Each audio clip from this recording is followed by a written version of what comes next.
Hello, everyone. You're watching Eagle News America. I'm Thomas Island, broadcasting from our studio in Edmonton, Canada. It's Sunday, January 31st, 2021. Monday morning in the Philippines. Good Monday morning to you. In the news, we have updates from several of our correspondents from across North America. Eliza Gonzalez-Manglikmont.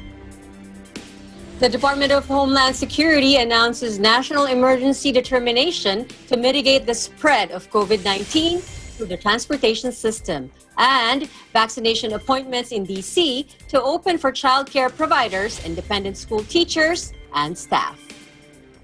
Ace Ramirez in Gaithersburg, Maryland, tells us his state has launched an all-out COVID vaccine campaign. That's because the South African variant has been identified in the state. Philip Toledo in Atlanta will report on a series of bills aimed at reforming adoptions and foster care in Georgia. From New Jersey, the state reports another 29 COVID deaths as vaccinations top 780,000. Pearl Regacion in North Hills, California. Demonstrators at LA's Dodger Stadium call for end lockdowns, denounce COVID-19 vaccine administration. Jane Kathleen Gregorio in Corpus Christi, Texas, will tell us about a huge COVID vaccine distribution that's taking place in the coastal Bend region of the state. Lori Jarvina in Las Vegas, Nevada, reports on the State of the School address from the school superintendent in Clark County. Plus, tonight's roundtable. Today is National Inspire Your Heart with Art Day. We'll talk about celebrating the arts. Our coverage begins now. Let's look at the numbers now provided by the Coronavirus Resource Center of Johns Hopkins University in Medicine. As of 6 p.m. Eastern Time today, the number of cases of COVID-19 reported worldwide, now more than 102,853,000. Top three on the list of countries with recorded cases: the United States, 26.1 million. India, 10.7 million. Brazil, 9.1 million. And sadly, more than 2,225,000 lives worldwide have been lost to this virus. The top three countries with the most number of COVID-19 related deaths: United States, 440,000. Brazil, more than 223,000. Mexico, yes, Mexico. Mexico has surpassed India with recorded deaths at more than 158,000. Canadians wanting a trip to a sunny destination in the Caribbean or Mexico, well, they're just plain out of luck. New travel restrictions have been announced by Prime Minister Justin Trudeau, and as of today, Trudeau says flights to those destinations, well, they're no longer available. The government and Canada's main airlines have agreed to suspend service to sun destinations right away. Air Canada, WestJet, Sunwing, and Air Transat are cancelling air service to all Caribbean destinations and Mexico starting this Sunday up until April 30th. Now, for people who are already enjoying the sunny beaches, Trudeau says the airlines are making arrangements for return flights, and when they return, there will be an expensive surprise. All international travelers will be required to take a COVID test upon arrival in Canada. And then what's the next step, Mr. Prime Minister? Travelers will then have to wait for up to 3 days at an approved hotel for their test results at their own expense, which is expected to be more than $2,000. If they test negatives, they'll be allowed to quarantine at home. A positive test means a 14-day quarantine at a government venue. As well, international flights will only be allowed to land at 4 Canadian airports located in Vancouver, Calgary, Toronto, and Montreal. What about people who decide to travel to California or Hawaii to get some sunshine during the winter? Well, think twice about this, because the American government has been considering a quarantine for all travelers from foreign countries. Currently, just a recommendation, not a requirement. but that could change. The best bet? Stay home. Save that money for a really big vacation when the pandemic is over. The latest in COVID testing, dogs. That's right, dogs, canines. In France, dogs are being used to detect COVID-19 in human sweat. 5 dogs from the National Police Canine Unit have been training for nearly a month now. Dog handlers say it's easy to train the animals. They get samples from infected patients. Then the dog and its toy are connected to the COVID smell. Once the dog associates his toy with the smell of the COVID, the handlers then remove the toy. The dog knows that if it finds COVID, he finds his toy and gets to play. On average, the dogs can detect 95% of positive cases. Scientists say having the dogs do the pre-screening allows healthcare workers to target needs for confirmatory testing.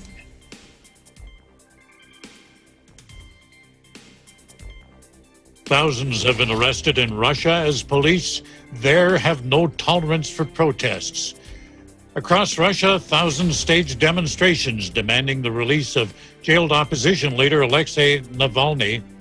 Police have detained nearly 5,000 people. 82 of them are journalists. Several thousand people were seen marching through the city center in Moscow, but it was unclear amid the chaos how many people took part in the demonstration.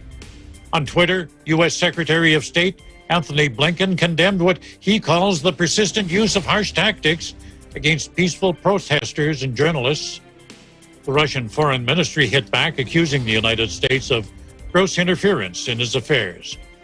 As night fell on Moscow, protesters began to head home, with some wondering whether the demonstration would have any impact. Part of California's Highway 1 has been washed into the ocean. Winter storms, packing heavy rain and snow, battered the state last week. This section of Highway 1 in Northern California disappeared Thursday as a result of a landslide caused by what's known as an atmospheric river of moisture. This highway runs along much of the California coast. Crews have spent the weekend trying to determine the extent of the damage.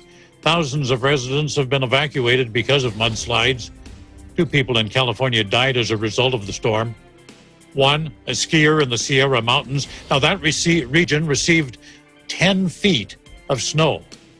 The other death occurred near the Mexican border, where 7 people were trapped in a flooded storm drain. Aspiring bus drivers might want to avoid Singapore. You know, there might not be much of a market for your talents in the future. This week, the city launched a 3-month trial of driverless buses. This is the first step in the creation of a network of driverless public transport. Passengers can book a ride using an app in off-peak hours for about 15 cents. The route runs between a subway station. It stops around the Singapore Science Park. That's a high-tech business hub. How do people feel about driverless buses? Well, here's what these folks thought. I felt a bit, it was unnatural to see like the bus driver not driving. But I mean, I've heard of these kind of technologies. I've seen them before. So I think, yeah, I believe this is quite innovative thing, and yeah, it's definitely the way forward. Yeah, for sure. I think it's great. I think it's a great experiment. Yeah, and I'm curious. Yeah, that's it. Orderly and high-tech, well, that kind of describes Singapore. And the city-state has become a test bed for self-driving vehicles. Oh, you remember that viral Bernie Sanders meme? You know the one where he looks like the ultimate curmudgeon, sitting on a chair all bundled up in his winter clothing. You can almost hear him say, "Get off my lawn." Well, Bernie's image is a big hit in Mexico. A piñata shop in Mexico has recreated that image and put it on display outside the shop. That's him there, the Vermont senator, complete with a heavy winter jacket, the patterned mittens. Shop owner Dalton Javier Avalos says he originally made one as an ornament so people could get a picture with it. What's the reaction been so far? He says, well, people like it. not so much to hit on, but to put it on display. Oh, and he's got orders for 5 or 6 more of those. Still to come, we have reports from Washington, D.C., Gaithersburg, Maryland, and Atlanta, Georgia. Eagle News America continues.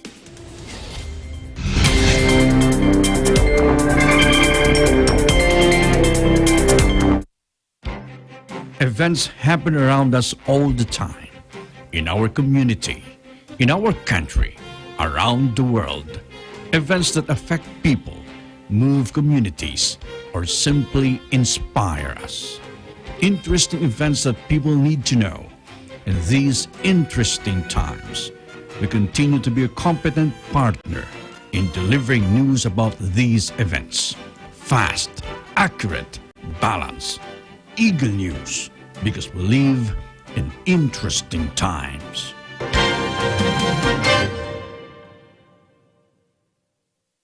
Happy Fist! May i-deliver akong items sa inyo dahil ako ang inyong celebrity on delivery sa PM is the Key sa Happy Time.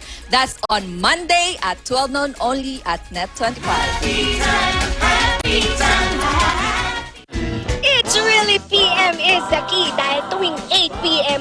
Monday to Friday, iaait na ang kantahan at kainang rolled into one. Abangan sina JC Parker at Marcelito Pomoy because it's time to sing, it's time to eat sa It's Singing Time! Dito lang yan sa Net25. It's singing time! Innovation, digital disruption, globalization. Startups, micro, small, and medium enterprises, as well as large corporations, all face interesting challenges in the market today. Peek into the world of exciting opportunities and partnerships to drive growth with the latest business news and information. We are open for business. Join the conversations to create a more vibrant environment for entrepreneurship. Catch Open for Business every Saturday from 5 to 6 p.m. Open for Business, from vision to action.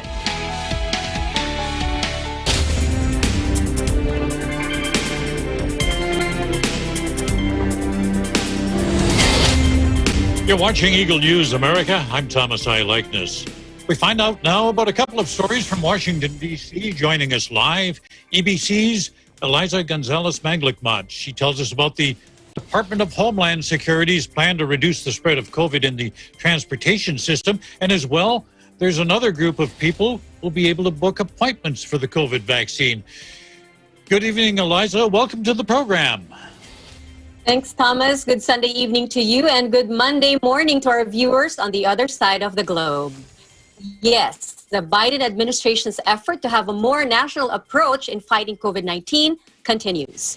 The Department of Homeland Security took steps to implement President Joe Biden's executive order on promoting COVID-19 safety in domestic and international travel. The acting Secretary of Homeland Security announced the issuance of a national emergency determination to mitigate the spread of COVID-19. The national emergency determination is basically a declaration by acting DHS Secretary David P. Pekoski saying a national emergency exists and that he directs the Transportation Security Administration, or the TSA, to take actions to implement the executive order. It also instructs the TSA to promote safety in and secure the transportation system. One action to be implemented is the wearing of masks. People will be required to wear a mask at TSA screening checkpoints and throughout the commercial and public transportation system. The DHS release states imposing these proven public health measures to reduce the spread of COVID-19 will mitigate the safety and security threat COVID-19 poses to transportation. It further states that these steps will contribute to the overall national effort to reduce transmission of the disease. In other news, here in the District of Columbia, health officials announced Vaccination will open for child care providers and independent school teachers and staff. This will begin Monday, February 1st at noon. People who work in person for a licensed child care provider or an independent school located in the district are eligible to make an appointment for vaccination with one medical. Earlier this week, the Office of the State Superintendent of Education collected information from licensed child care providers and independent school leaders. The contact information will be used to send emails to eligible employees with instructions for making an appointment. Appointments will open on Monday, that's tomorrow, and begin on Tuesday, February 2. During the first week, approximately 1,400 appointments will be made available. And then, going forward, approximately 900 appointments will be made available each week. Now, vaccinations for DC public schools and DC public charter schools began last week. Approximately 1,130 DC public school teachers have been vaccinated. 802 charter school teachers have also received the vaccine. Many deem these steps necessary in order to reopen in-classroom learning for students. Now, Thomas, for some weather update, it's 31 degrees Fahrenheit or -1 degree Celsius here in the nation's capital. In Washington, Eliza Gonzalez, Manglekmot, Eagle News. We live in interesting times. Back to you, Thomas. Eliza, how are residents there reacting to the availability of vaccines? Well, Thomas, I know that there are a lot who are waiting for their turn to come up, including myself and my family. And I know there are some who are already eligible, but there are just no appointments open at this time. What I could say right now, though, Tom, is that it is snowing here in Washington, D.C., and Mayor Muriel Bowser declared a snow emergency in the district. So basically, it means not to park in the routes designated as snow emergency routes. And also, it sends out trucks to spray a hot mix in an effort to clear streets of snow and ice. So what does that have to do with getting vaccines, Thomas? Bottom line is that if it is snowing, people usually don't go out. So we'll have to wait and see if weather is going to be a factor in people leaving their homes to get the vaccine. Thomas? And I'll be telling folks about that a little bit later as to what's happening in New Jersey there, where weather is also a concern about vaccines. Thanks for joining us, and we look forward to talking to you about our celebration of the arts tonight on the virtual roundtable a little bit later in the program. Thank you again. Stay safe, Eliza. You too, Thomas. Thank you. With the South African variant of the COVID-19 virus being detected in Maryland, the state has gone on the offensive. Eagle News correspondent Ace Ramirez tells us the discovery has prompted the state to launch an all-out immunization campaign.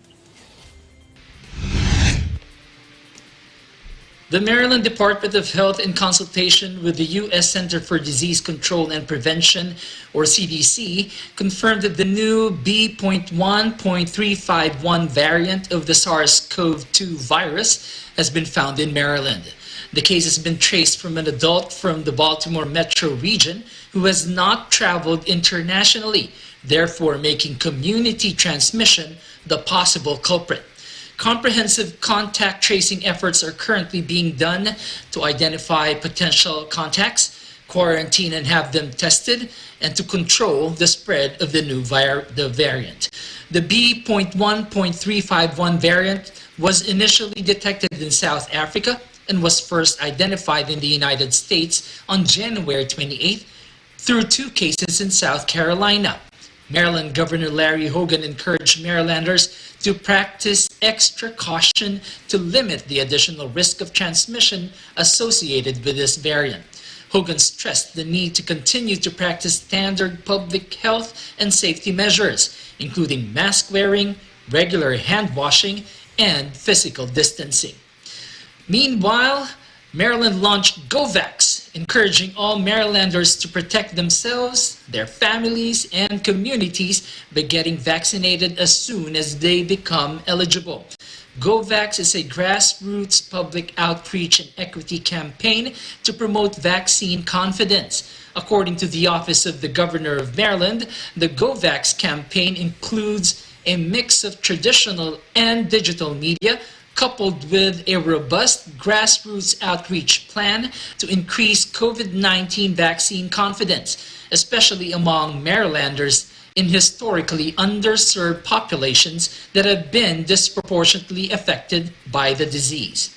The campaign features trusted leaders and community advocates giving testaments on their decision to get vaccinated and their trust in the vaccine efficacy.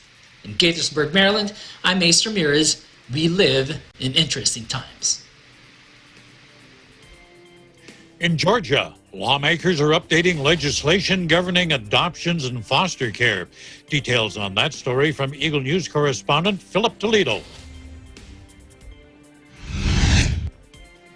Thanks, Thomas.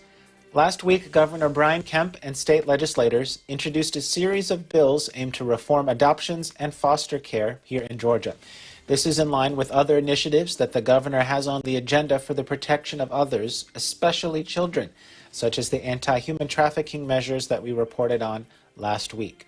Through a press release as well as an opinion piece published on the Christian Index, the governor outlined these measures. HB 114 would increase the adoption child state tax credit from $2,000 to $6,000 per year for 5 years for those who adopt a child out of the state foster care system. According to the governor, this would presumably make it more affordable to adopt and to help families to have, in his words, the support they need to build a secure, caring home for their child. HB 154 would lower the age at which an individual can petition to adopt a child from 25 to 21. Now, the intent of this is that it would make it easier for close family members to adopt a child out of foster care, such as an older brother or maybe a sister, which, in the governor's opinion, could lessen the time a child is actually in foster care before they can be adopted by a responsible family member. And finally, SB 28 has a number of measures aimed to increase the safety of children in foster care by expanding resources in the juvenile courts and making more information permissible in the court to help make decisions for the best interest of the child. The governor is quoted saying, quote, "Placing our kids in safe, loving homes is not controversial. It is not an issue that often gets enough attention or steals the spotlight, and it should never be a matter of partisan politics. It is our solemn duty as elected leaders who long to see our children grow and thrive in a sometimes dark and dangerous world to take meaningful action." Now, Thomas, before we go back to you in the studio, I do have... Up next, we'll have stories from New Jersey, North Hills, California, Corpus Christi, Texas, and Las Vegas, Nevada. This is Eagle News America.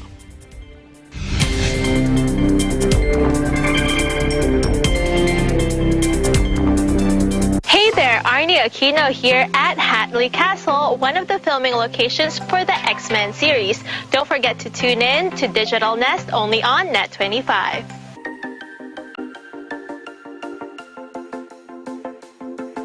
Ito na ang pagkakataon mong ipamalas ang natatangi mong galing sa pagkanta at pagsayaw. Kaya if you have what it takes to become the Tagisa ng Galing Part 2 Grand Winner, ipadala na ang inyong audition videos.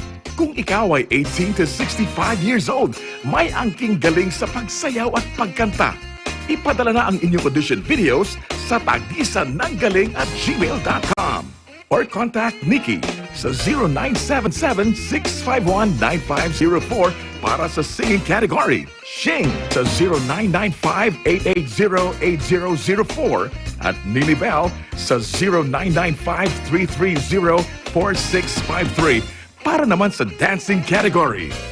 Narito naman ang guidelines sa paggawa ng inyong audition videos.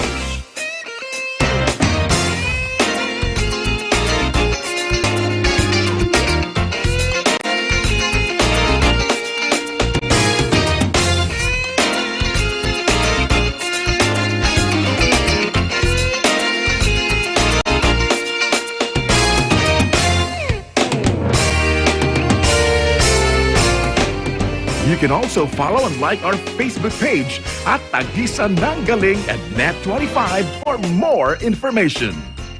Don't forget to subscribe to our YouTube channel at Tagisa ng Galing and Net25. Kaya ano pang hinihintay nyo? Sali na! Ipakita ang inyong galing, manalo ng 2 million pesos at maging bahagi ng pinakamalaki at pinakamalawak na talent competition on Philippine TV and online. Tagisan ng Galing Part 2!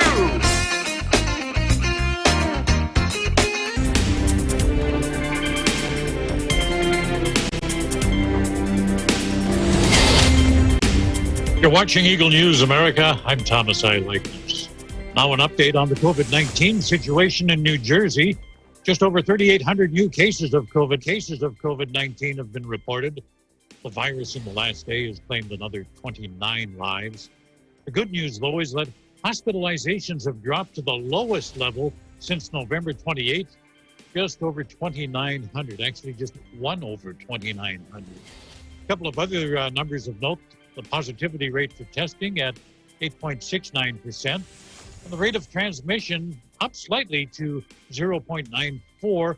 But keep in mind, any number under 1 indicates the outbreak is slowing. So as long as it's under 1, we're doing pretty good there.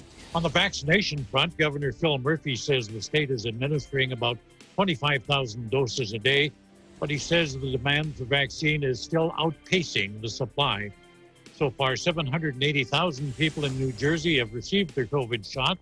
All 6 of the state's vaccine mega sites have now opened, along with 200 other locations statewide. Now, some mega sites have had to suspend operations for a day. They simply didn't have enough vaccine. They ran out of doses. An impending snowstorm threatens to disrupt vaccine efforts. New Jersey State Police Colonel Patrick Callahan says there are plans to remove the snow at the 6 state-run mega sites. That's so they can make sure people can get in and out of those sites and get immunized. Well, this story is just plain disheartening. You know, we're in the middle of a pandemic, and a minority of people want to disrupt a vaccination center.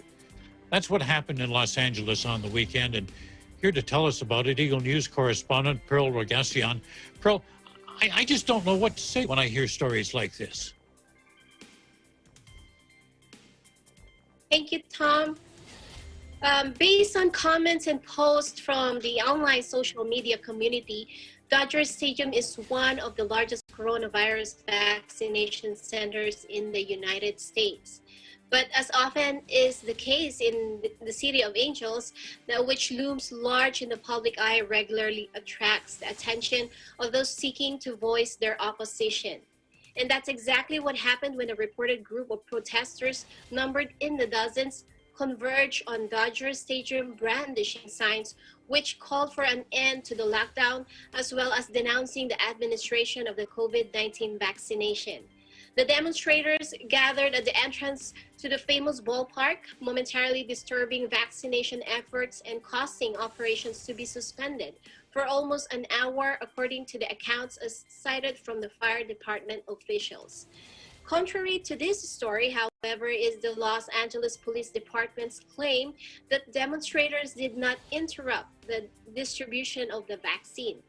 With Los Angeles returning the highest number of COVID-19 cases in all of the counties in California, officials believe that any disruption when it comes to dispensing the Pfizer, BioNTech, or Moderna vaccine is harmful to the public, especially when considering that at present, only frontline healthcare workers and residents 65 and over are being inoculated. And even in this area of the rollout, there is not enough supply of the vaccination to meet demands. In North Hills, California, Pearl Rogacion, Eagle News. We live in interesting times. Back to you, Thomas. Pearl, you know, I find it interesting how the fire department and the police department reports seemingly contradict each other. Has anybody sorted this out? Is there any clarification as to whether or not Dodger Stadium was actually shut down? Well, Thomas, perhaps it's a mix of both stories. We're hearing that the site may have will be temporarily shut down, like what the fire department said. But we also understand from others that every everyone who had an appointment got the vaccine, so which might be what the police was alluding to. The Los Angeles Police Department headquarters tweeted at the time, preliminary reports are that protesters remained peaceful. The LAPD did not close the gates, and per LA City Fire, all scheduled vaccines will be delivered. In support, LAPD Chief Michelle Moore also tweeted, the protest did not shut down the vaccination site. All appointments are being met. Whatever the case may be, the one report that we're very glad we haven't heard is that there were any injuries or violence arising out of this protest. Thomas? No injuries, just a lot of childish behavior, I guess. Before you go, we talked about the storm in California earlier, particularly in the northern part of the state. How is it affecting you there in Los Angeles? Tonight, Thomas, I just checked the weather, and it's 60s outside. No signs of the storm, luckily, and I know that it's gonna get colder tonight.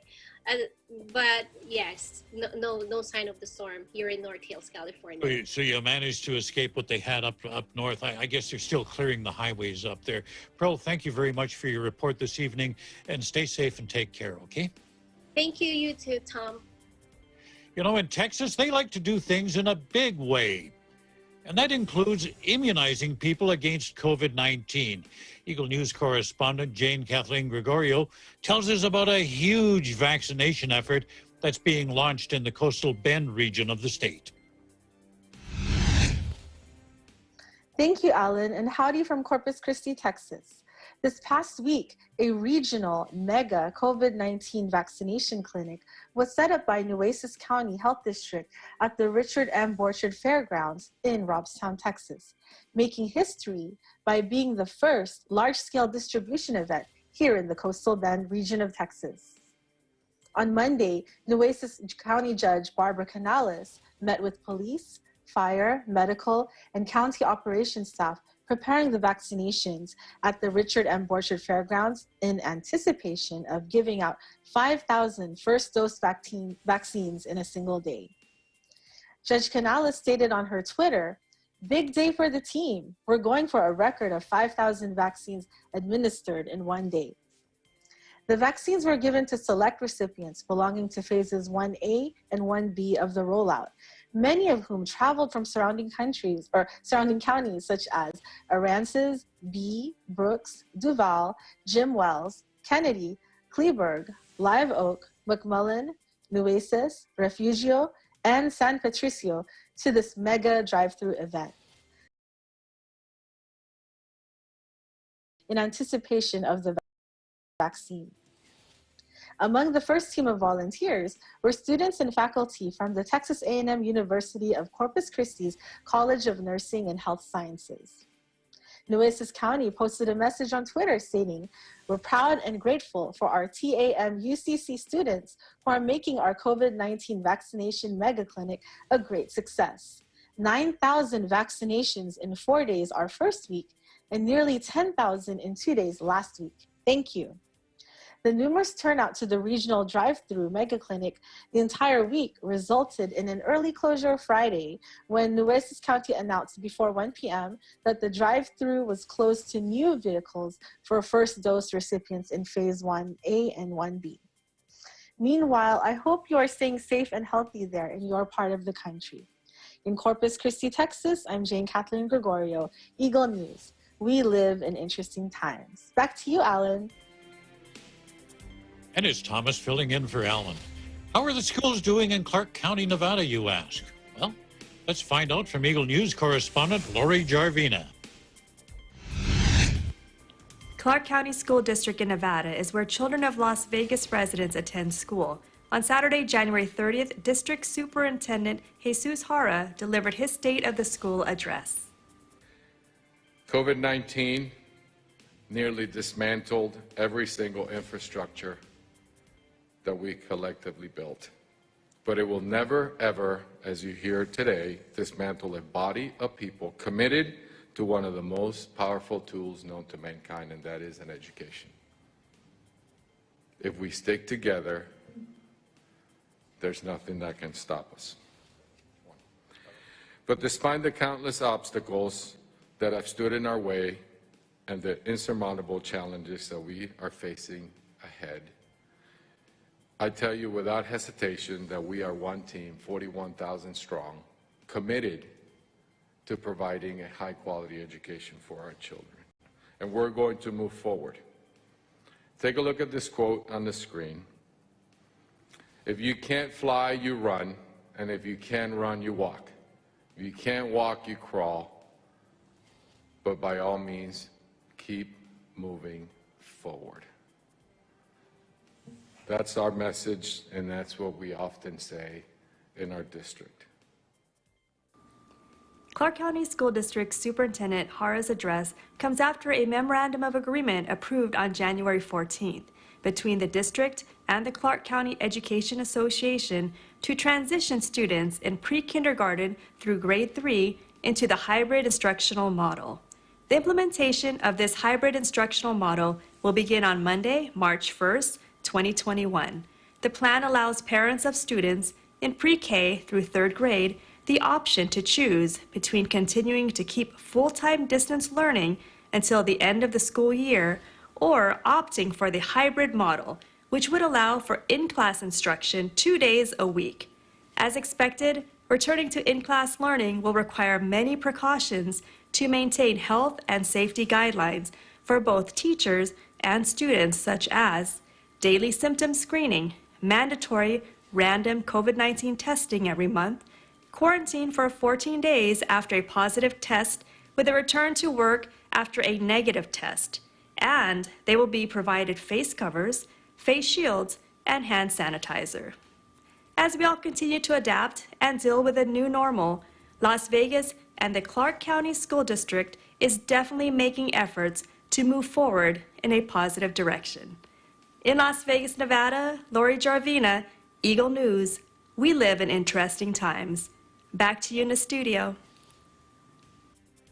Up next, we've got tonight's roundtable. You know, it's National Inspire Your Heart with Art Day, celebrating the arts your way. You're watching Eagle News America.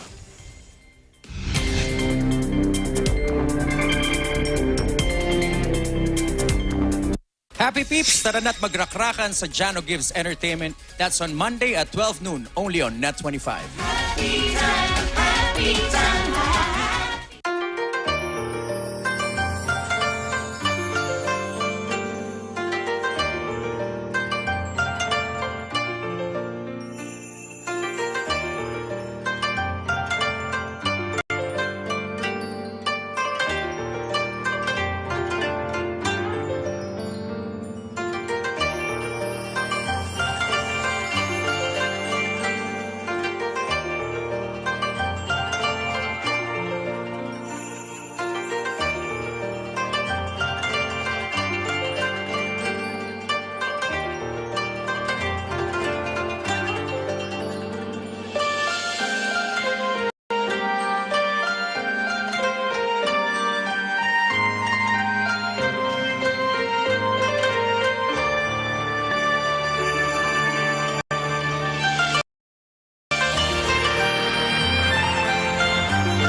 Factual. We have to defeat the virus everywhere. Timely information. Balanced. Not only in the country, but also abroad. I'm certain of one thing. Interviews that people need to know. Watch Aguila Pilipinas. A 1-hour newscast of reports coming from regional hubs in Luzon, Visayas, and Mindanao. Know the important updates in Asia in ASEAN in Focus.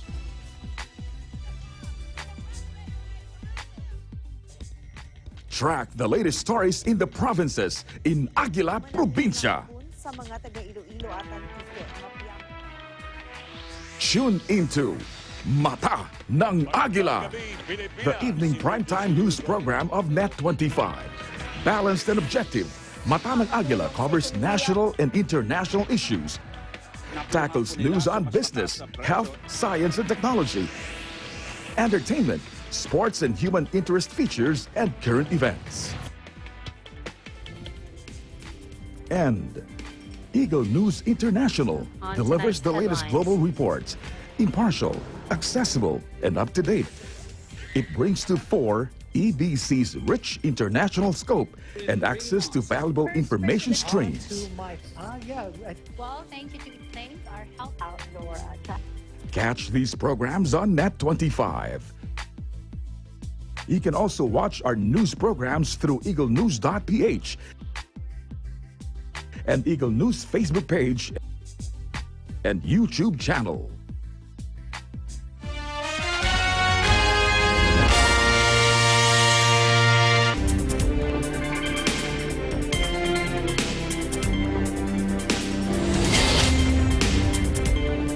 This is Eagle News America. I'm Thomas I. Like This. We're at our virtual roundtable now. National Inspire Your Heart with Art Day. Celebrating the arts your way. And the arts are a big part, I think, of any society. I think it's a measure of how cultured your society is, how mature your society is. Art reflects a lot of things, but how do you inspire your heart with art, particularly during a pandemic? Now, in normal times, there's all kinds of festivals.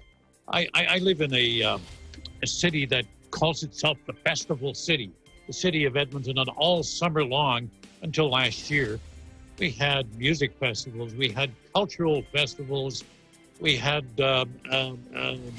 theatrical festivals, that 10-day amateur, they call it the Fringe Festival, 10 days of amateur playwrights putting on their shows, just all kinds of activities to promote the arts in this city. The arts is a big thing in Edmonton, and it's kind of fallen to a bit by the wayside. But let's find out from our other participants in the roundtable here. That's the same thing happened in your cities, Eliza. Washington, D.C., also a big center of the arts. I mean, you've got national museums, national stages there. But what's happening in the pandemic? A lot of museums have closed down, Tom, during the pandemic. But for a little while, they opened a little bit when the restrictions started easing, and then they closed down again due to when we heard about the second wave. Remember that? So they closed again, but they opened their exhibits virtually. So there's really no excuse not to appreciate what these museums have. You could always go online and enjoy what they have. And personally, Tom, one of the ways I celebrate art is I paint when I have time. Well, it all started a couple of years ago with a private painting class with a group of friends in California. And after a few more classes, because we pay to get into these classes, I think, if I'm not mistaken, around like $30 per class. And then we follow instructions of an instructor. But then after a while, when we started to, maybe we could save a little bit if we hold our own, our own painting session. So we just buy the materials, we figure out what we want to paint, and then we paint together as friends. So that's how it was, Tom. One painting session turned into a couple more, and then more trips to the art store. And then I learned to find coupons also. If you buy like this much of canvas, you get this much free, just to cater to my liking of painting. And so now anytime I have the downtime, I take out my brushes and just start painting. I hang a painting or two on a corner of one wall, and then another corner, and then next thing you know, all the corners of the house, they have one or two. So your residence is beginning to look like a Washington, D.C. gallery now. I hope so, but not that not that worthy yet, but it's always nice to see your work hanging on the wall, right? I've got to ask you, are you using watercolors or oils? It's watercolor. It's water-based. And I've got to ask you, why did you choose watercolors versus oils? I haven't really tried oil yet, but with watercolor, it's easy. And then it's easy. I haven't ventured into the more complicated ones yet, but maybe this year. Do you when you do watercolors? And I'm not an artist at all. I would have trouble drawing a straight line if I had a ruler. But tell me, with watercolors, can you adjust the color tone? Yes, you can. So if you want it a little bit lighter, you just add water. If you want to erase a whole thing, you just wash your canvas with water and everything disappears. So that's the beauty of watercolor. It's very easy to adjust. It's very easy to modify. If you want it darker, you want it lighter, all you need is water and paint. And what type of pictures do you paint? When we do group painting classes, we usually choose an image that we want to paint together, and then we start from there. But when I paint on my own, then it's more of portrait, but more of the, not the, how do I say it? It's more the modern style of painting it, more almost like a caricature or something like that? Yes. And then I also like painting the Four Seasons. I have a couple of collections. I have painted some for friends and for my mother-in-law, the Four Seasons, and they like it.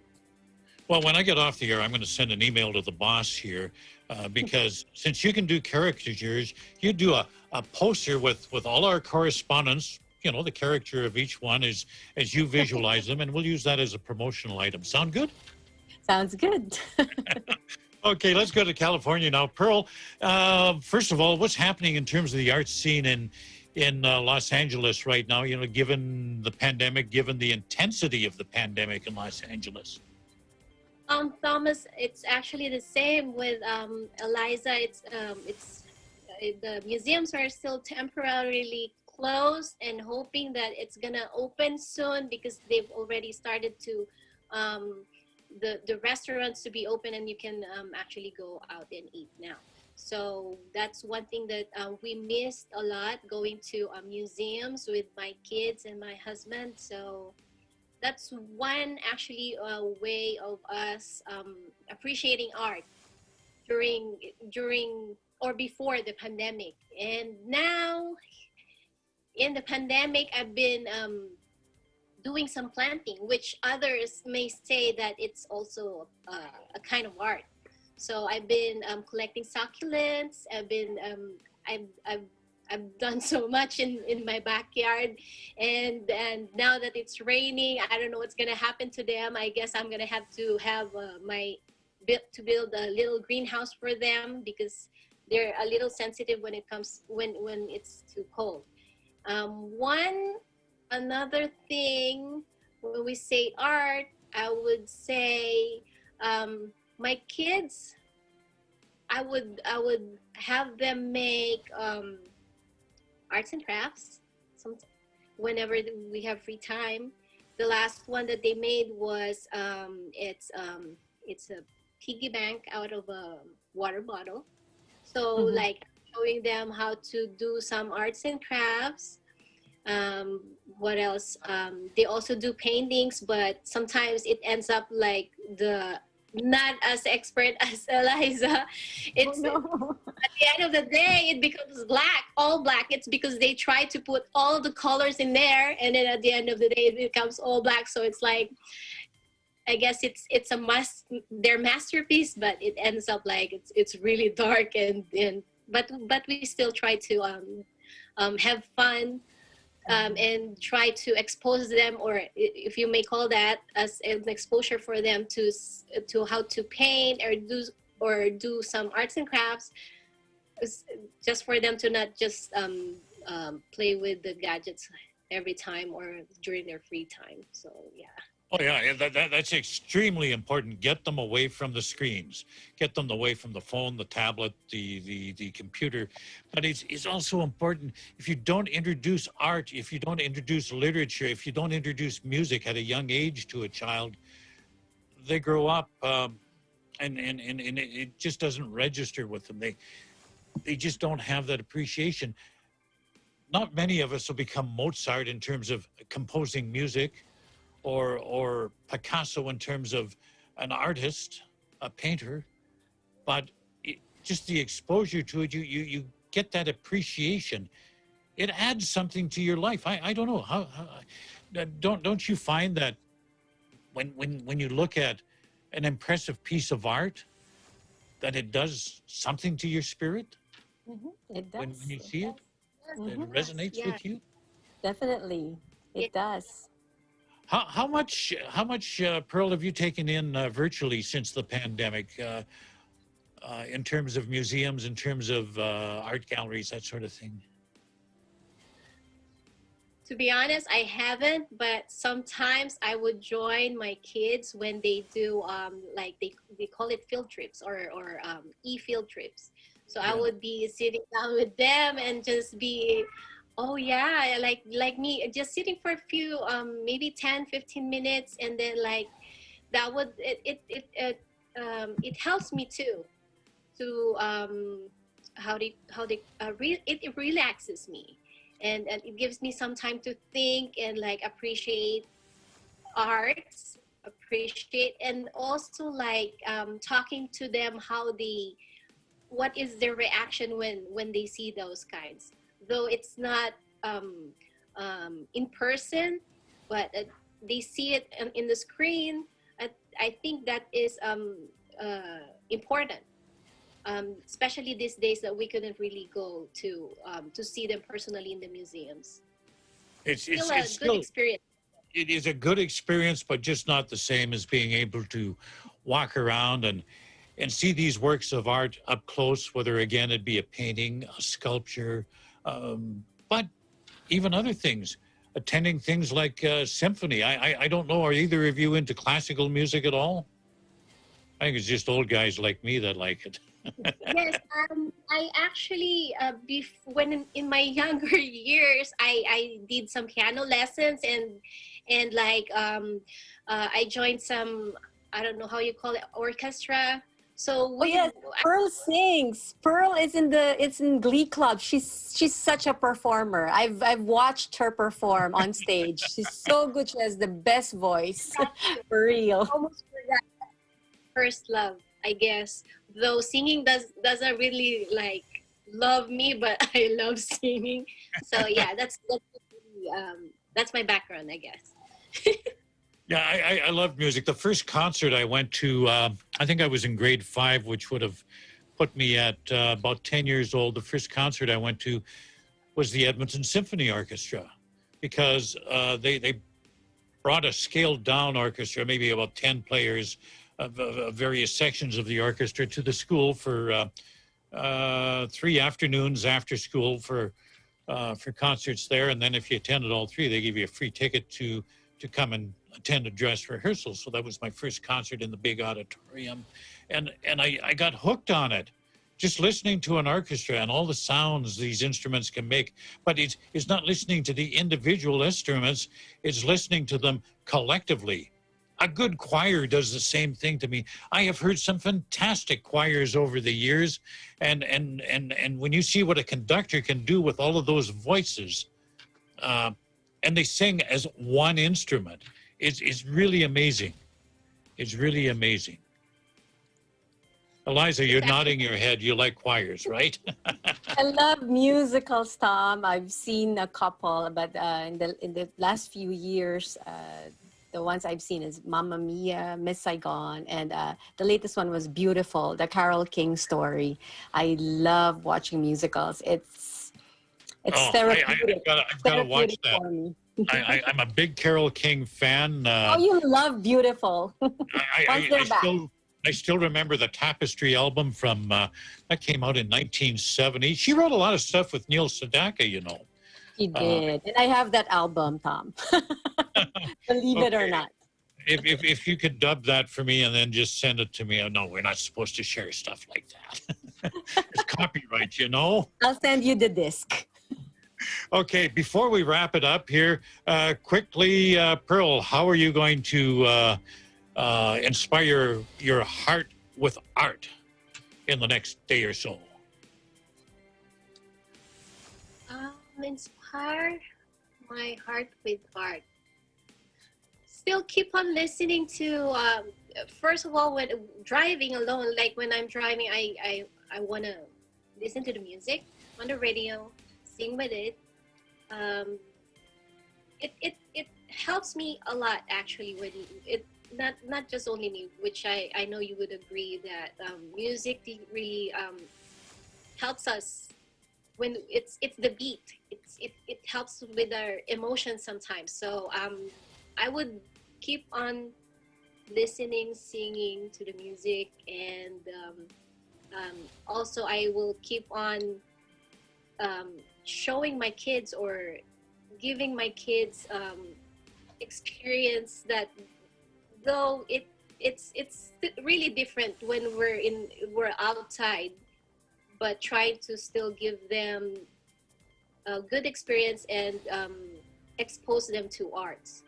So that's what I'm thinking right now, Thomas. Eliza, you got 30 seconds.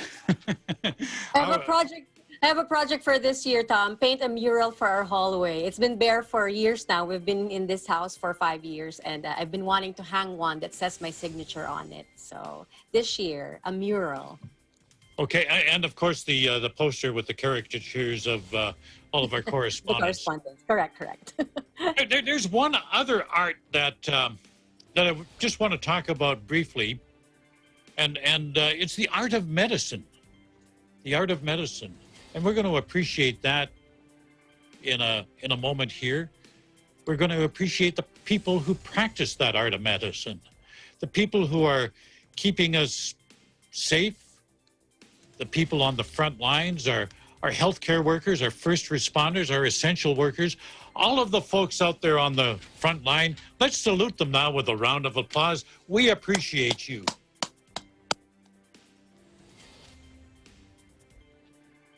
That's today's Eagle News America, and I thank you for joining us. I'm Thomas I. Likeness, and truly, we live in interesting times.